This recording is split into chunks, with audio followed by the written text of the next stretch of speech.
할렐루야. 성경 1189장 장별로 알아가는 성경 이야기 진행을 맡고 있는 구재숙 목사입니다. 반갑습니다. 지난 시간에 이어서 신명기 함께 해보도록 하겠습니다. 신명기의 뜻은 제2의 율법이다. 그래서 율법이 반복되었다는 뜻을 가지고 있습니다.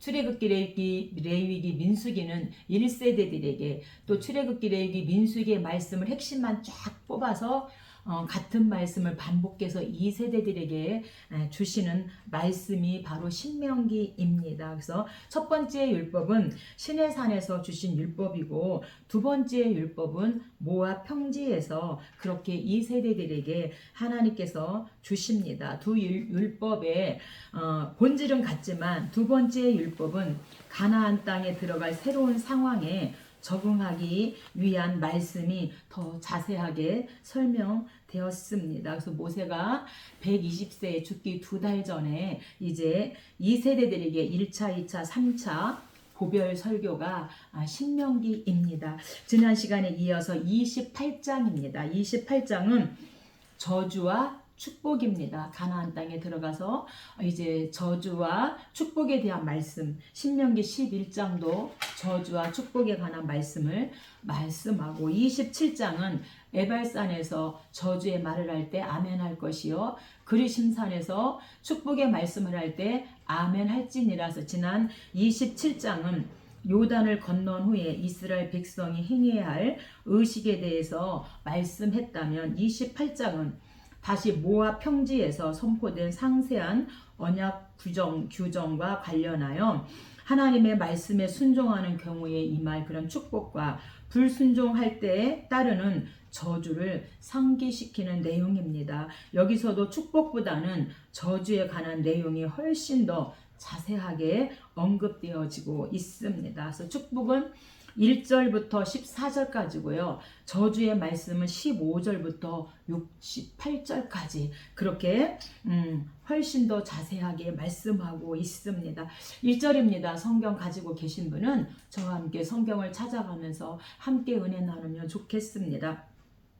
내가 내 하나님 여호와의 말씀을 삼가 듣고 내가 오늘 내게 명령하는 그의 모든 명령을 지켜 행하면 내 하나님 여호와께서 너를 세계 모든 민족 위에 뛰어나게 하실 것이라. 그래서 하나님의 말씀을 듣고 지켜 행하는 자는 세계 모든 민족 위에 뛰어나게 하신다, 이렇게 말씀합니다. 이스라엘 백성이 모든 명령을 지키면 조건이죠. 이 모든 말씀, 법도와 규례와 율례의 말씀을 지키면 조건이에요. 세계 모든 민족 위에 뛰어나게 하시겠다라는 약속의 말씀으로 약속하고 있습니다. 이스라엘이 여호와의 말씀을 순종하면 축복을 받고 불순종하면 저주를 받게 된다는 이 원리는 본장 28장을 해석하는 기초가 되고 있습니다. 2절입니다. 내가 내 하나님 여호와의 말씀을 청종하면 이 모든 복이 내게 임하며 내게 이르리니, 어떤 복을 주시는가? 성읍에서도 복을 받고 들에서도 복을 받고 내 몸의 자녀와 토지의 소산과 내 짐승의 새끼와 소와 양의 새끼가 복을 받을 것이며 광주리와 떡반죽 그릇이 복을 받을 것이며 들어와도 복을 받고 나가도 복을 받을 것이며 내 손으로 하는 모든 일에 복을 주시고 때를 따라 비를 내리시고 머리가 되고 꼬리가 되지 않게 하시며 명령하는 이 모든 말씀을 지켜 행하면 하나님께서 이렇게 복을 주시겠다고 말씀하고 있으니, 오늘 저와 여러분 이 말씀대로 어떻게 하면 하나님이 기뻐하실까, 어떻게 살면 하나님이 기뻐하실까, 그것은 우리가 법도와 규례와 율례를 지켜 행할 때에 하나님이 기뻐하시고 복을 주시겠다 말씀합니다.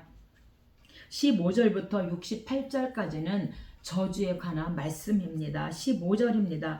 내가 만일 내 하나님 여호와의 말씀을 순종하지 아니하여 내가 오늘 내게 명령하는 그의 모든 명령과 규례를 지켜 행하지 아니하면 이 모든 저주가 내게 임하며 내게 이를 것이니. 그래서 법도는 출애굽기 20장 10계명이고 규례는 출애굽기 21장 종해방, 살인사건, 과실치사, 출애굽기 22장 손해배상, 출애굽기 23장 3대 절기, 무맥수절, 무교절, 맥주절, 수장절, 그리고 율례는 레위기 19장부터 27장까지 첫자만 따서 거제절, 안가서, 거룩한 백성, 제사장 규례, 절기 규례, 안희년 규례, 가나안 규례, 서원 예물 규례인데, 이 모든 말씀, 명령과 규례를 지켜 행하면 복을 받지만 지켜 행하지 아니하면 이 모든 저주가 내게 임하며 내게 이를 것이다. 어떻게 이 저주가 임하는가? 57절입니다. 자기 다리 사이에서 나온 태와 자기가 낳은 어린 자식을 남몰래 먹으리니 이는 내 적군이 내 생명을 애워싸고 맹렬히 쳐서 곤란하게 함으로 아무것도 얻지 못함이라. 그래서 반드시 어떻게 자기 다리 사이에서 나온 아기, 자기가 낳은 어린 자식을 먹을 게 없어서 남몰래 먹게 될 것이다. 근데 이 말씀이 그대로 이루어집니다. 북이스라엘 여호람 왕 때입니다. 여호람 왕 때에 이제 이들이 먹을 게 없어서 이렇게 남몰래 자기 자식을 삶아서 막 요리까지 해서 먹었다 이렇게 말씀하고 있는데 왜 그랬는가? 북이스라엘 아합이 22년 동안 이제 그 왕위에 있었는데 이세벨이라고 하는 아내와 결혼하면서 이세벨이 바알과 아세라 신을 가지고 오고 북이스라엘에 바알과 아세라 신을 퍼뜨리게 되어집니다. 그래서 엄청나게 우상 숭배가 만연해 있었고 그래서 갈멜산에서 바알과 아세라 850대 1로 이제 엘리야와 함께 이 영적 전쟁을 해서 하나님이 이기게 되어지죠. 그리고 그 이제 아하시아가 2년 동안 왕위에 있을 때도 난간에서 그가 떨어졌을 때 파리 형상 바알세붑의 파리 형상의 그 우상에게 가서 물어봐라. 내가 낫겠는가 살겠는가 죽겠는가.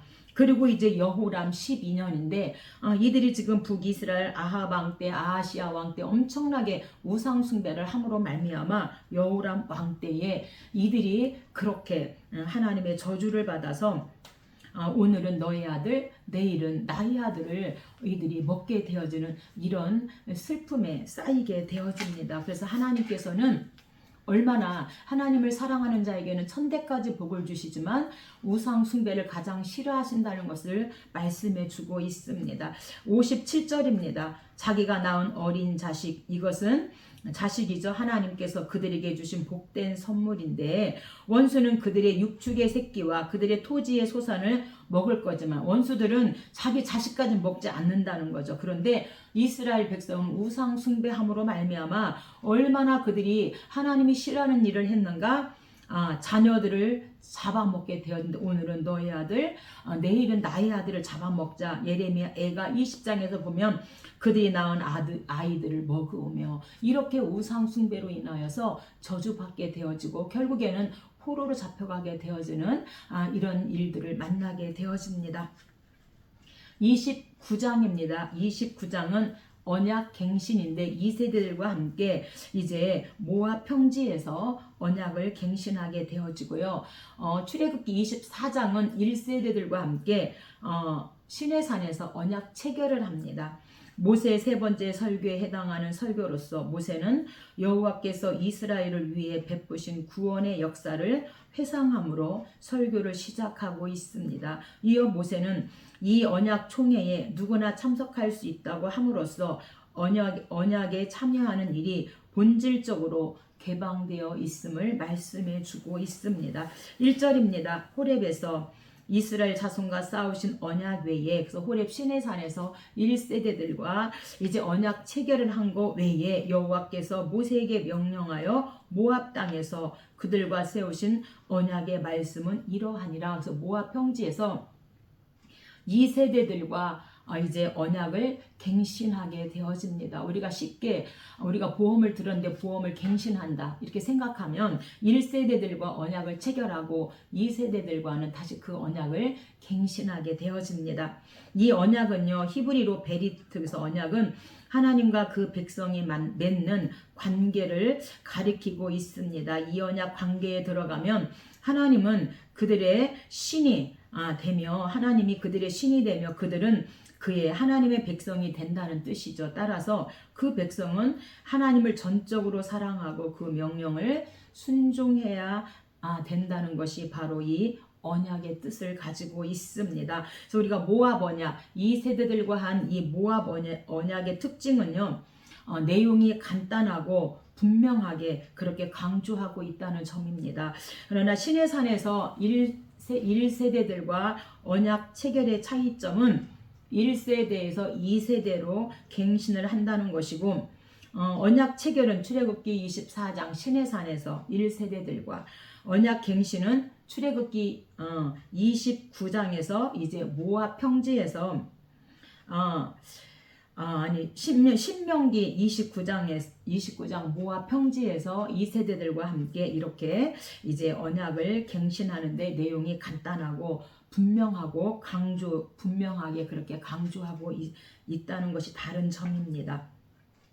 14절입니다. 내가 이 언약과 맹세를 너희에게만 세우는 것이 아니라 오늘 우리 하나님 여호와 앞에서 우리와 함께 여기 서 있는 자와 오늘 우리와 함께 여기 있지 아니한 자에게까지이니. 그래서 오늘 이 자리에 모압 평지에 있는 2세대들 뿐만 아니라 오늘 우리와 함께 여기 있지 아니한 자, 그래서 미래에 태어날 이스라엘 후손들이고 오늘 저와 여러분 영적 아브람 자손들과 성도들에게 하시는 말씀입니다.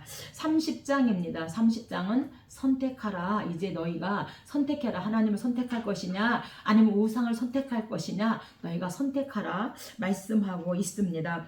1절에서 10절 내용을 보면 마치 모세가 향후 전개될 역사와 관련하여 이스라엘의 실패와 타락을 예견하고 있었던 듯 그런 모습을 보여주고 있는데, 이스라엘이 불순종한다고 해서 그들을 향한 하나님의 구속 역사는 결코 좌절될 수 없었다는 것입니다. 모세는 순종의 길을 선택함으로써 생명과 축복을 누리라고 이스라엘 백성들에게 간곡하게 오늘 너희 섬길 자를 선택하라고 호소하고 있습니다. 11절입니다.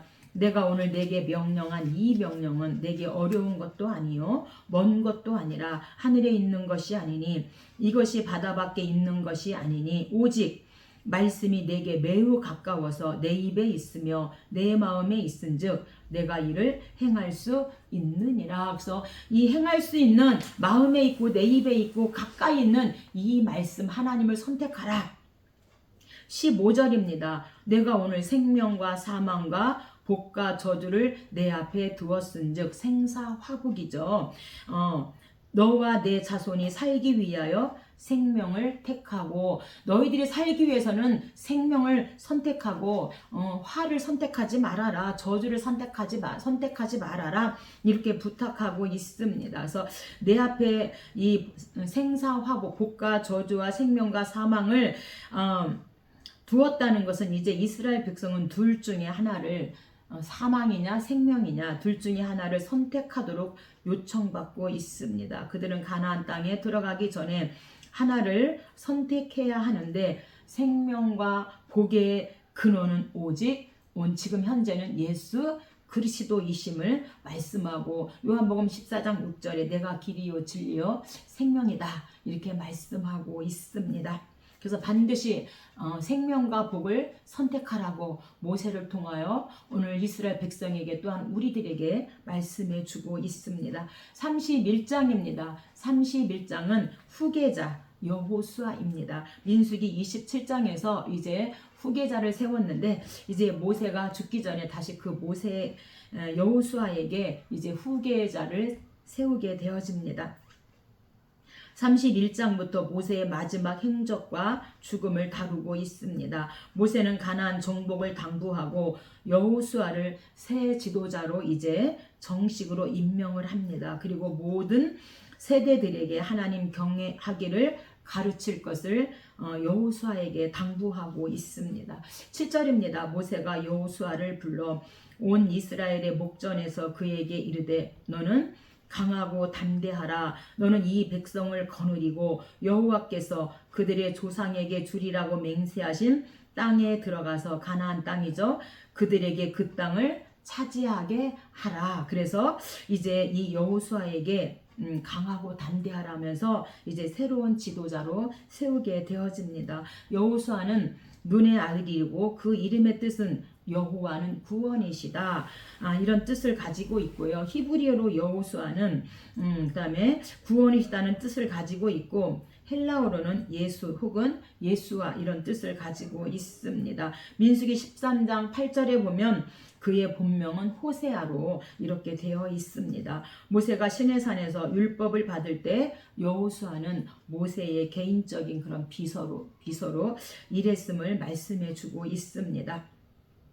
32장입니다. 32장은 이제 모세가 나와 함께 하신 하나님, 정말 위대하신 그 하나님, 주님의 높고 위대하신 그 하나님을 이제 노래로 하나님 앞에 영광을 올려드리고, 사무엘하 22장도 다윗이 죽기 전에 그 하나님을 찬양하는 노래가 기록되어 있습니다. 32장에 수록된 노래의 주제는 하나님의 선하심과 위대하심, 그리고 우상의 허구성과 이스라엘의 완악성과 불순종 등 하나님의 심판에 대해서 말씀하고 노래하고 있습니다. 고별사를 끝낸 모세는 하나님의 명령에 따라 느보산에 올라 자신은 들어가지 못할 가나안 땅을 이제 바라만 보게 되어집니다. 1절입니다. 이 노래의 말씀을 끝까지 읽어 들리니라. 하늘이여 귀를 기울이라. 내가 말하리라. 땅은 내 입의 말을 들을지어다. 내 교훈은 비처럼 내리고 내 말은 이슬처럼 맺히나니. 39절 나 외에 신이 없도다. 나는 죽이기도 하며 살리기도 하며 상하게도 하며 낫게도 하며 내 손에서 능히 빼앗을 자가 없도다. 그래서 내가 그인 줄 알라. 하나님의 그 속성에 대한 고귀한 선언으로 하나님은 도움과 보호를 베푸시는 유일한 신이 바로 하나님이시다라고 38절에서 말씀하시고, 이에 비하여 이방 신들은 눈이 있어도 보지 못하고 귀가 있어도 듣지 못하고 입이 있어도 말하지 못하는 이방 신들은 무력하다. 아무것도 할 수 없는 것이 이방 신이다. 이렇게 말씀해 주고 있습니다.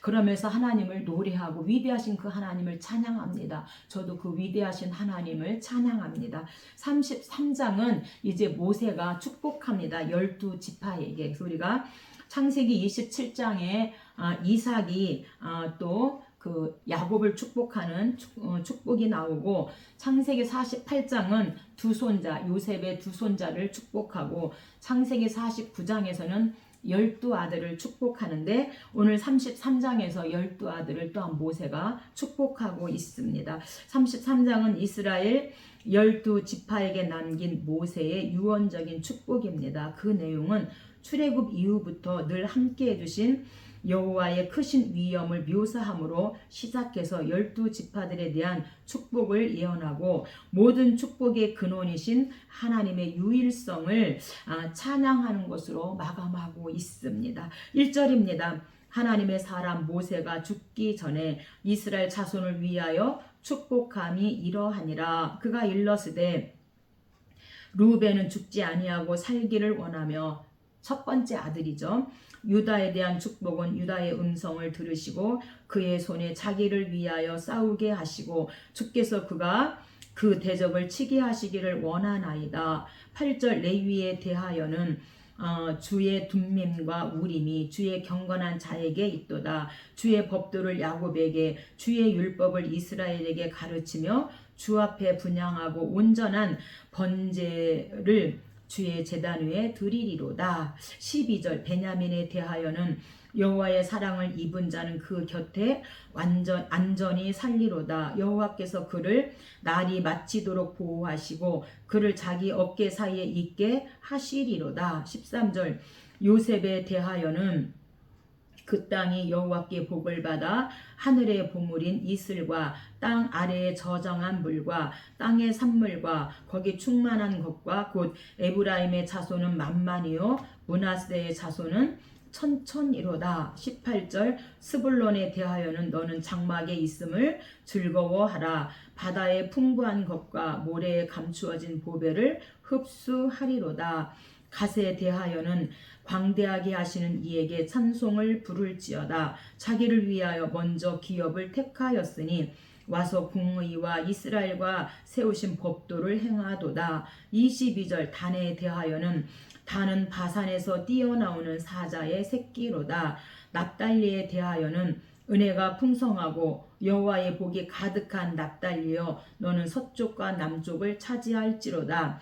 24절 아셀에 대하여는 더 복을 받으며 그의 형제에게 기쁨이 되며 그의 발이 기름에 잠길지로다. 그래서 이렇게 12지파를 축복하는데 모세가 거기서 딱 하나 시므온 지파가 빠지게 되어집니다. 왜 시므온 지파가 빠지는가?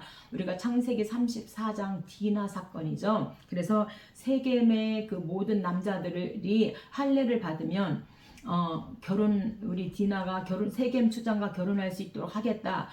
그래서 이제 그걸 좋게 여기고 세겜 사람들이 다 할례를 받고 3일째 되는 날 레위와 시므온이 그들을 다 죽이게 되어지죠. 그래서 야곱이 너희들이 악취를 내었다. 그래서 야곱이 창세기 49장에서 12아들을 축복할 때 시므온과 레위는 흩어질 것이다. 이렇게 말합니다. 그래서 이후로 이 레위기 2장 34장 디나 사건 이후로 레위 지파는 언제나 하나님 쪽에 씁니다. 그러나 이 시므온 지파는 하나님 쪽에 쓰지 않죠. 그래서 흩어지고 나누어지리라서 레위 지파는 이제 레위인 성 48개로 이들이 흩어지고 나누어지게 되어집니다. 그러나 이 시므온 지파는 이제 그 여호수아가 땅 분배할 때에 유다 땅이 너무 넓습니다. 그래서 유다 땅의 한 곳을 이들이 이제 받아서 거기서 살게 되어지는데 결국에는 이제 이 신명기에서는 그도 시므온 지파에 대해서 그나마 여기서 나오지 않지만 명맥을 이어가다가 가나안에 들어간 시므온은 자기 기업을 이제 유다에게 그런 신세를 지고 그들이 나누어진 것을 이제 얻어먹으면서 신세지고 이제 살게 되어지죠. 그러다가 분열 왕국 때 이제 일부는 북이스라엘로 가고 일부는 남고 이러면서 결국에는 이 시므온 지파가 없어지게 되어집니다. 그래서 오늘 신명기 33장에서 모세가 12지파를 축복할 때도 시므온 지파가 빠지게 되어집니다. 그래서 우리가 언제나 하나님 편에 서야 한다는 거죠. 언제나 하나님 편에 서지 않으면 언제 없어질지 우리가 알지 못합니다. 그래서 항상 우리가 어떤 일을 하든 하나님 편에 서서 일하면 좋을 것 같습니다. 마지막 34장입니다. 34장은 이제 모세가 120세에 이제 죽게 되어집니다. 여호수아가 지도자의 자리를 계승하는 내용으로 모세는 애굽의 왕족의 생활을 마다하고 자기 백성의 고통에 동참하였으며 40년 동안 여호와의 종으로 하나님을 섬기며 백성들을 인도합니다. 한편 모세는 죽었지만 하나님의 사역은 중단되지 않습니다. 하나님은 여호수아를 세우고 필요한 능력과 권위를 여호수아에게 부여하심으로 말미암아 이제 이스라엘 백성들 2세대들을 데리고 가나안 땅에 이제 들어가도록 그렇게 하나님께서 복을 주십니다. 1절입니다. 모세가 모압 평지에서 느보산에 올라가 여리고 맞은편 비스가 산 꼭대기에 이르매 여호와께서 길르앗 온 땅을 단까지 보이시고 이에 여호와의 종 모세가 여호와의 말씀대로 모압 땅에서 죽어 모압 땅에 있는 골짜기에 장사되었고 오늘까지 그가 묻힌 곳을 아는 자가 없느니라. 왜 모세가 묻힌 곳을 아무도 알지 못하게 하셨는가? 숭배 대상이 되는 것을 막기 위해서 그가 묻힌 곳을 아무도 알지 못하였다 이렇게 말합니다. 그럼에도 불구하고 우리가 히브리서에 가면은 천사보다도 우월하신 이제 예수님을 이제 마구마구 우월하신 예수님을 자랑하는데 히브리서 기자가 천사보다 우월하신 분이 예수 그리스도다. 모세보다도 너희들이 모세를 최고라고 치는데 모세보다도 더 우월하신 분이 우리 예수 그리스도고 대제사장 아론보다도 우월하신 분이 예수 그리스도라고 예수 그리스도의 우월성을 히브리서 기자가 이제 마구마구 자랑하고 있는데 이들이 모세가 묻힌 것을 아무도 알지 못한 우상 숭배 대상 되는 것을 막기 위해서 했음에도 불구하고 이들이 모세를 숭배했기 때문에 모세보다도 더 탁월하신 분이 우월하신 분이 예수님이라고 히브리서 기자가 그 예수님을 자랑하고 있습니다. 9절입니다. 모세가 눈의 아들 여호수아에게 안수하였으므로 그에게 지혜의 영이 충만하니 이스라엘 자손이 여호수아의 말을 순종하였더라. 아멘. 그래서 지혜의 영이 충만하다는 것은 여호수아가 성령의 은사로 충만하게 되었다는 뜻입니다. 지혜의 영이란 이스라엘의 위대한 지도자들에게 필요했던 영적인 지혜의 선물을 가리키고, 지혜는 온 나라를 다스리고 인도하는 데 필요하였기 때문에 하나님께서 여호수아에게 지혜의 영이 충만하도록 그렇게 지혜를 주셨다 말씀하면서 우리가 이 신명기가 이제 마치면서 모세오경, 창세기, 출애굽기, 레위기, 민수기, 신명기를 마치게 되었습니다. 다음 시간에 여호수아에서 함께 뵙도록 하겠습니다. 감사합니다.